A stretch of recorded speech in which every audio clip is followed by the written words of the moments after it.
सभी दोस्तों को नमस्कार। मित्रों, स्वागत है आपका राजधानी यूट्यूब चैनल पर। जैसे कि आपको पता है कि आप लोगों को मैं आंतरिक जल प्रवाह की नदियां समझा चुका हूं, अरब सागरीय नदी आपको समझा चुका हूं, बंगाल खाड़ी की नदी की बात आए और कौन सी किसकी सहायक नदी है, कहां से उसका उद्गम होता है, जाल क्या है, उस पर मैं बात कर रहा हूं। यदि ये जाल समझ में आ गया तो नदियां आप लोगों को एकदम समझ में आएंगी, वरना पता नहीं लगे कहां से उद्गम हुआ, किस जिले से प्रवेश की, कौन जिले से बाहर निकल गई, कितने जिले उसके अपवाह क्षेत्र में, कौन किसके सहायक नदी है, आपके ट्रिक्स साथियों रखी के रखी रह जाएंगी। आइए, आपका स्वागत है इस सीरीज में। जो साथी नए हैं, हमारे चैनल को सब्सक्राइब करके घंटी निशान दबा दें, हमारे परिवार का साथियों सदस्य बने आप लोग। बंगाल खाड़ी का अपवाह तंत्र देखिए, यहाँ 3 नदियों का मूल रोल होता है, एक काली सिंध नदी का, एक बनास नदी का, एक चंबल नदी का। हालांकि पूरा जल है जाएगा चंबल में ही, और चंबल यमुना में जाएगी, यमुना का जल धीरे धीरे बंगाल खाड़ी में पहुंचेगा। डायरेक्टली तो नहीं घेर पा रही, लेकिन सहायक नदियों के माध्यम से ये वाला जो पार्ट है, ये पार्ट का जल कहां जाएगा, आपके बंगाल खाड़ी तक जाता है। और आप देखिए, बहुत बढ़िया सवाल बनता है कि ये किस प्रकार का अपवाह तंत्र है। ये वृक्षाकार का, कई बार पूछता है, वृक्षाकार का अपवाह तंत्र, वृक्षाकार का अपवाह तंत्र, वृक्षाकार का अपवाह तंत्र, वृक्षाकार का अफवाह तंत्र। इसका मतलब क्या हुआ मित्रों कि ये देखिए, आप लोग वृक्ष की जो टहनियां होती हैं, झाड़ियां, जड़ें होती हैं, वैसे आपको दिखाई दे रहा है ना। तो बंगाल खाड़ी के अपवाह तंत्र को हम वृक्षाकार अपवाह तंत्र कहते हैं। और यहां से ये अपवाह तंत्र जल ले जाता है ऊपर तरफ, क्योंकि इसका ढाल है वे दक्षिण से उत्तर पूर्व की ओर है। ये बढ़िया सवाल बनेगा आप लोगों को, इंटरव्यू वगैरह अक्सर पूछ लेता है कि नदियां इतने जल क्यों ले जाती है इधर, आप सर उत्तर से, दक्षिण से उत्तर पूर्व उत्तर इसका ढाल है वृक्षाकार। आप देखिए, साक्षात दर्शन कर लीजिए आप नदियों का। ये देखिए आप लोग साथियों, साक्षात दर्शन कर लीजिए, देखिए, और क्लास को लाइक और शेयर कर दें आप लोग साथियों। अब बात करते हैं कौन सी किसकी सहायक नदी है। देखिए, मूल रूप से यहां नदी चंबल है, अलग से पढ़ाऊंगा आपको चंबल को। 6 जिलों में बहती हुई ये जल अपना कहा जाती है, यमुना में ले जाती है। जानापावा की पहाड़ियां मध्य प्रदेश से इसका उद्गम होता है। 1000 से भी अधिक लंबाई की ये आपकी नदी है, 3 राज्यों में बहती है, मध्य प्रदेश, राजस्थान और आपके उत्तर प्रदेश। ठीक है, ये आपके सबसे बड़ी, भारत की सबसे बड़ी 2 राज्यों के मध्य जल सीमा बनाती है, जो कि आपके सवाई माधोपुर से धौलपुर तक, लेकिन अलग से बात करूंगा उसकी मैं। ठीक है, यहां कचरा हो जाएगा। तो ये है, अब देखिए, यहां इसकी जो मूल सहायक है चंबल की, वे आपके एक तो ये दिखाई दे रही है काली सिंध है, और एक ये कौन सी है, बनास है। काली सिंध है, इसका उद्गम देवास की पहाड़ी और बागली गांव से होता है। ये देखिए, आहू नदी का उद्गम सुसनेर से होता है। चाहे आपके चंबल हो, चाहे आपके आहू हो, चाहे आपके काली सिंध हो, चाहे परवन हो, चाहे पार्वती हो, चाहे कुन्नू हो, उद्गम सभी का मध्य प्रदेश से हो रहा है। लेकिन आपसे ये थोड़ी पूछेगा निम्न में से कौन सी नदी का उद्गम मध्य प्रदेश से नहीं होता, मुझे नहीं लगता। आपसे इनके स्थल पूछेगा, मैं कह रहा हूं, इसका मतलब पूछेगा। एक तरफ आपको नदियां देगा, दूसरी तरफ आपको उनके उद्गम स्थल देकर कहेगा मिलान कीजिए, सम्मिलित कीजिए, ऐसे ध्यान रखना है। हम कहते आऊं आऊं कहां सासरा माऊं, बोले आऊं आऊं कहां सासरा माऊं, आऊं आऊं सासरा, आऊ मतलब आऊ नदी, सासरा मतलब सुसनेर। काली सिंध, काली है तो बगल में बैठ जा। देवास ने कहा काली है शादी नहीं करूंगा, काली है तो बगल में बैठ जा, यानी काली सिंध नदी हो गई। देवास ने कहा बगल में बैठ जा, मतलब बागली गांव। माल खाने वाले लोग परवाह नहीं करते, मालवा के पठार से परवन नदी को उद्गम होता है। सियोरा, क्या कहा मैंने, सियोरा, पार्वती का विवाह हुआ तो सेहरा बांधा, पार्वती का विवाह हुआ तो सेहरा बांधा।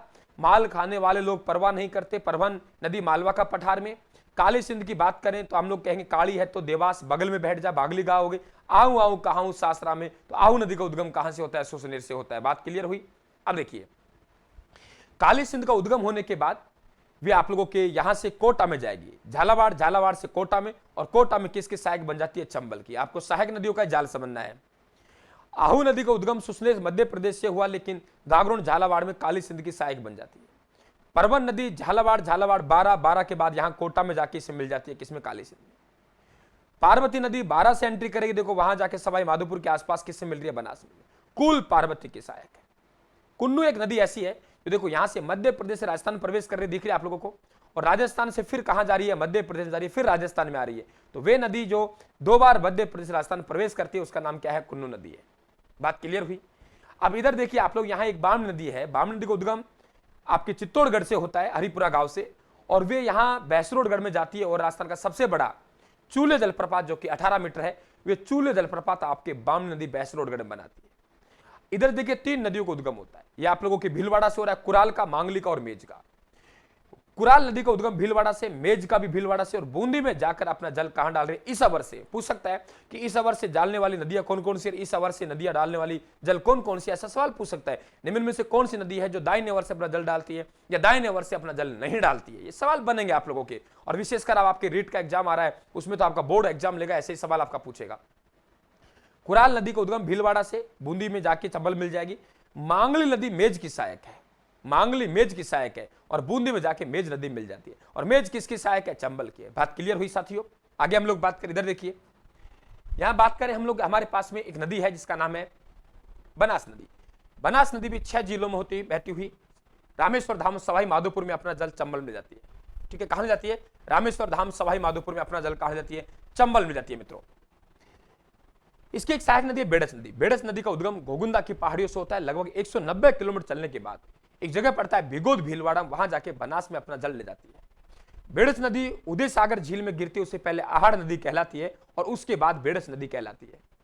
और मेनाल का उद्गम भीलवाड़ा से होता है। बिगोद भीलवाड़ा में त्रिवेणी संगम बनता है 3 नदियों का, बेड़च का, मेनाल का और बनास का। गंभीर नदी, देखो गंभीर पूर्वी राजस्थान की गंभीर नदी है, उद्गम आपके मध्य प्रदेश से होता है। और बेड़च की क्या है? सहायक है।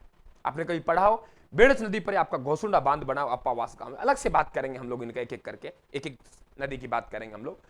कोठारी नदी और बिजराल की खाड़ी, 3 नदियों को उद्गम राजसमंद से हो रहा है। बनास का राजसमंद से हो रहा है, कोठारी का राजसमंद से हो रहा है, खारी का राजसमंद से हो रहा है। बनास का खमनोर की पहाड़ियों से हो रहा है, कोठारी की बात करें दीवर की पहाड़ियों से होता है, खारी बिजराल की पहाड़ियों से होता है। कि दोस्तों बेड़च और आप लोगों के खमनोर है, इसके बेड़च और आपके यहां बात करें हम लोग गोगुंदा और खमनोर की पहाड़ियों के बीच में हल्दी घाटी का युद्ध हुआ था। इसलिए अबुल फजल कहता है, बोले युद्ध खमनोर में हुआ, गोगुंदा कहता है नहीं युद्ध बेड़च में हुआ, कलन जेम्स कहता है इस तंग घाटी में हुआ, ये इसका हल्दी जैसा रंग है इसलिए हल्दी घाटी का युद्ध है। तो इसीलिए अबुल फजल ने हल्दी घाटी के युद्ध को खमनोर का युद्ध कहा और बदायूं ने गोगुंदा का युद्ध कहा। ठीक है, कोठारी का उद्गम दीवेर की पहाड़ियों से होता है, राजसमंद से भीलवाड़ा में आती है, भीलवाड़ा में अपना नंदराय के पास में जल डाल देती है। मेजा बांध इसी नदी पर है, भीलवाड़ा की बागोर सभ्यता इसी नदी के किनारे। खारी नदी बिजराल की पहाड़ी से उद्गम होता है और राजमहल टोक में, कहां कह रहे हैं? राजमहल टोक में ले जाके अपना जल डाल देती है और खारी डाई के साथ बनास साथ त्रिवेणी संगम बनता है। जयपुर दोसा को मित्र आप ढूंढाड़ कहते हो, आज आपको पता लग जाएगा वाकई हम इसे ढूंढाड़ क्यों कहते हैं। इसलिए कहते हैं ढूंढ नदी बहने के कारण इसे ढूंढाड़ कहते हैं। ढूंढ और मोरेल नदी दोनों को उद्गम जयपुर से होता है, लेकिन मोरेल नदी जयपुर दोसा सवाई माधोपुर तक पहुंचती है और बनास की सहायक बन जाती है। देख लीजिए आप लोग, आप इसको बना के अच्छे नोट्स तैयार कर सकते हो आप लोग। तो आपकी क्या काम है? ढूंढ नदी, तो आपके मोरेल है, जो मोरेल जयपुर से ढूंढ का भी बोले, जयपुर से ढूंढ का उद्गम होने के बाद दोसा में आके मोरेल की सहायक बन जाती है। इसका मतलब जयपुर दोसा में बहती है, मोरेल जयपुर दोसा सवाई माधोपुर तक आती है और सवाई माधोपुर में जाके अपना जल कहां डाल देती है? चंबल में डाल जाती है। ठीक है, तो ये आप लोगों के बंगाल खाड़ी का अपवा तंत्र है। हालांकि बाण गंगा नदी जहां करती थी, लेकिन अब रूट चुके रुंडित नदी आंतरिक जल प्रवाह की नदी बन गई है साथियों। ये तो एक एक शब्द आपके उंगलियों पर होना चाहिए। वाकई आपको मजा आया होगा साथियों। चैनल को सब्सक्राइब करें, घंटे के निशान दबाएं और हमारा हौसला बढ़ाएं साथियों। पीडीएफ भी प्राप्त करें, टेलीग्राम पे जाएं, हालांकि इसका स्क्रीनशॉट ही मार ले, बाकी ऐसी पीडीएफ सीधी कहां जाती है? टेलीग्राम पे जाती है। राम राम साहब, धन्यवाद, थैंक यू।